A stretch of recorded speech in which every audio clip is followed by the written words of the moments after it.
Namaste and welcome. Welcome to the Menopause Queen podcast. It has been a minute, as they say in America.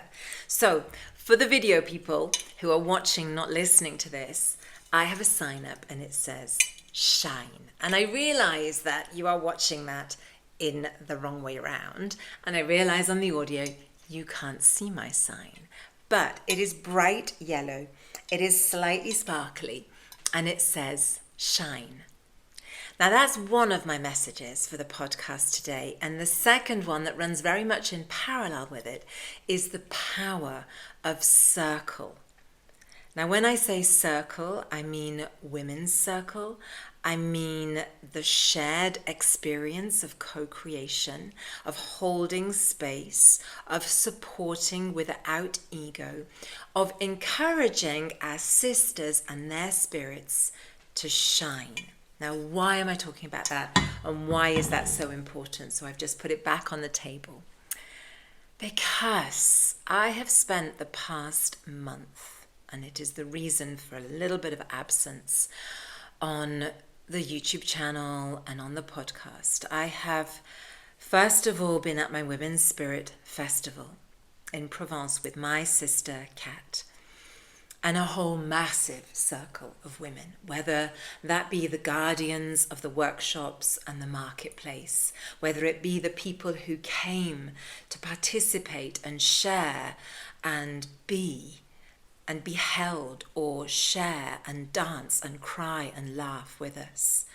I then journeyed from there to the south of France, and I held space for my teacher trainees who were finishing their 200-hour yoga exams. Now, my teaching school, Shiva Shakti, has been in existence now for 10 years, and I would like to say that it is a teacher training school that is a little bit different.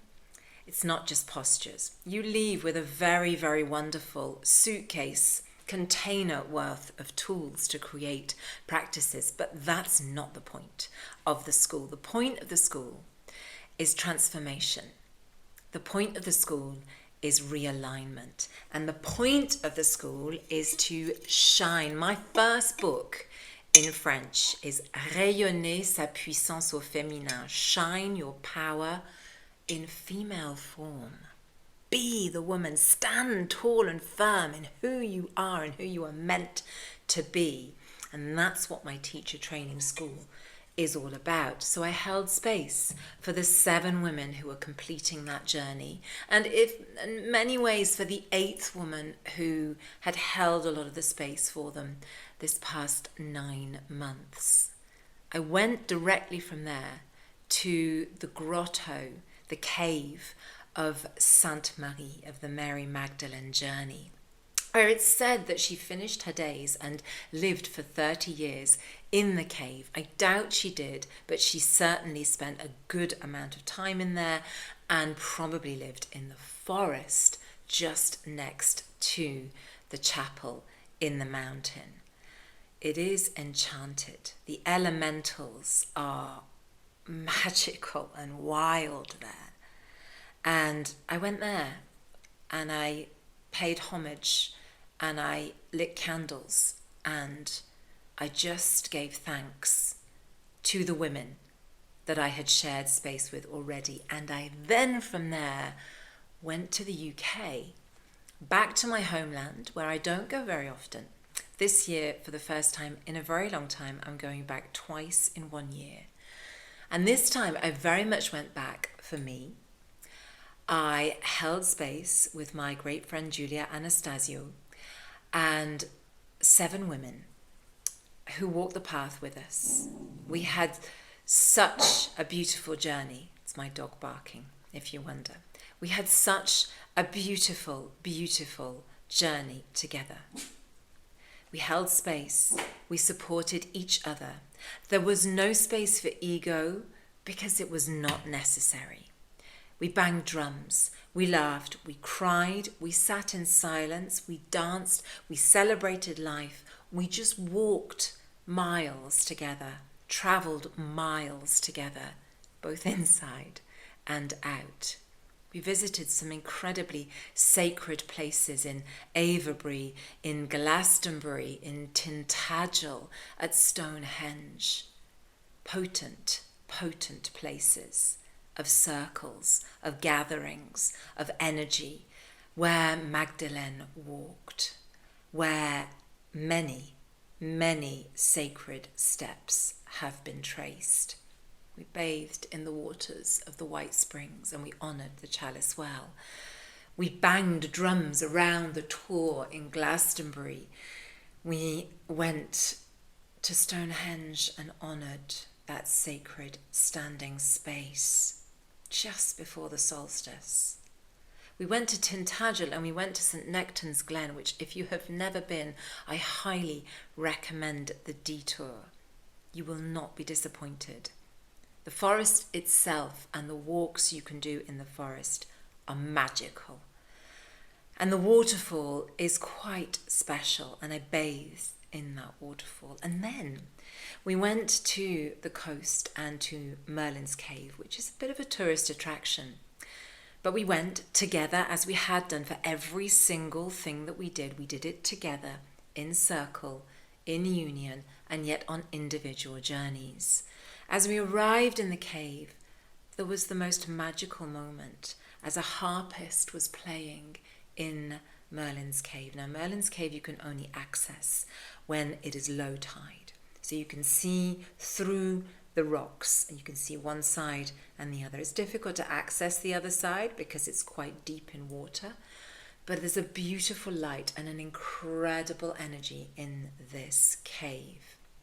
And this young Norwegian woman who lives in Hawaii was playing the harp.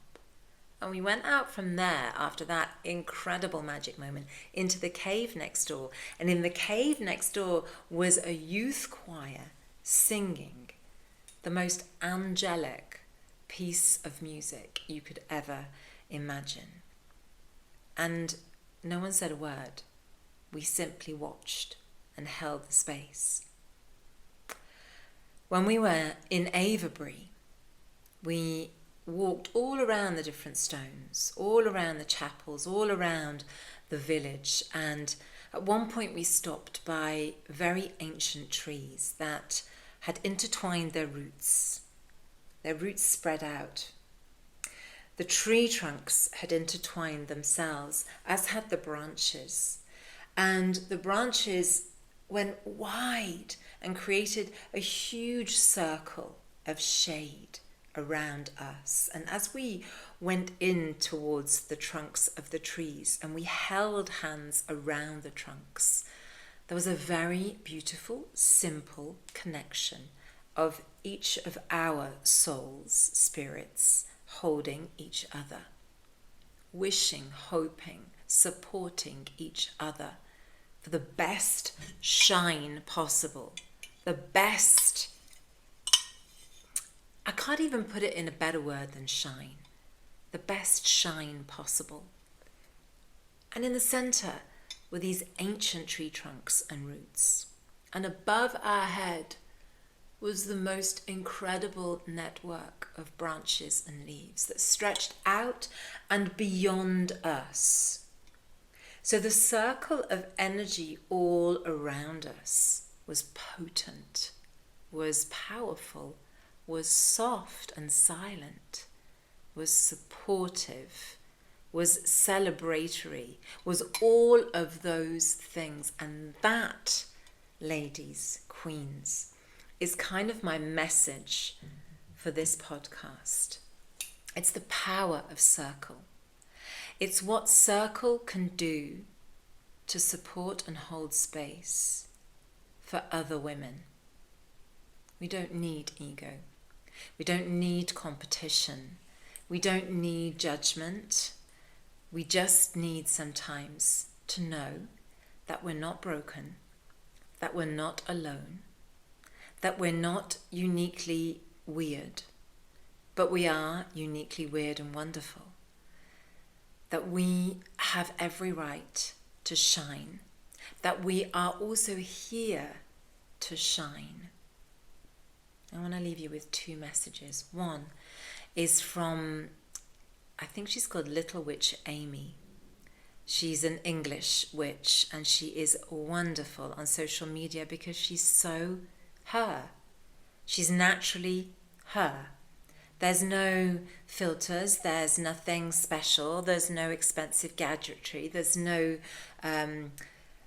scenic shots from wherever she might have been to. She's often just in her car or her garden, and she is spectacularly brilliant at encouraging you to be you. And the other day she did a very simple thing which I think speaks volumes.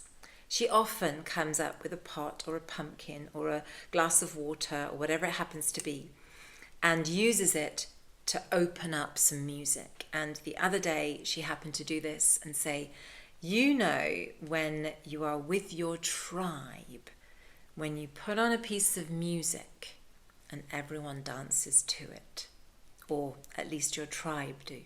And she put on the Macarena and did all the actions, etc. And despite the fun of this video and the seemingly light-heartedness of this video, oh my goodness, does that not speak volumes to you? If you put on some fun, funky Macarena-style music and all of your tribe start dancing with you, you know you're in the right place, baby. You know that you are with the right people. It's a really good sign. And the other that I wanted to share is from Lucas Jonas. And I really appreciate him as a person. He's been to hell and back, I think, with depression. And he is currently in an incredibly good place. But 3 years ago was at the bottom of all bottoms, and really, in his eyes, at the end of his life, was worthless. He now is a best-selling author. He has just literally got married to, in his words, the most wonderful woman in the world. I don't know this man, but I listen to his poetry and I follow him. And I would seriously advise you to do the same thing. His words speak volumes. People are using them in funerals because it makes you want to celebrate life. It's not to be sad. It's to celebrate the life that's just gone, but it's also to celebrate the life that you are currently living. And that is a wonderful thing. And he said the thing that shifted everything for him, the thing that made him start to really shine and celebrate life again, is when he realized that everything that he was doing, he wasn't doing for him. He had to stop doing it for him, because that's where the ego is. That's where the selfishness lies. When you start doing the poetry, the drama, the acting, the whatever it is that is your passion and your skill for other people, that's when the magic happens. Don't do it for you. Do it for others. Don't do it for you. Do it for others. Share with other women, with other people, even if it is just on social media, even if it is just in anonymous little notes that you leave at bus stops. However you do it, share what you're good at, because otherwise you just nourish a circle that is within yourself. But the circles are so much more powerful when they're shared, when it's a group experience. So I'm going to leave you with that, because I think it is a really massively important message. And thank you for being in this ever-growing community. Please like this video, like this podcast, share it with any friends, with any girlfriends going through the menopause particularly. Join the community, the Menopause Queen community, which is very small, and I really would love it to grow bigger so it becomes a proper community. I don't despair. I keep holding space. I keep offering things because I know that this is my talent, and I'm offering it to you to help you and me ultimately shine. Thank you, and I'll see you in the next episode.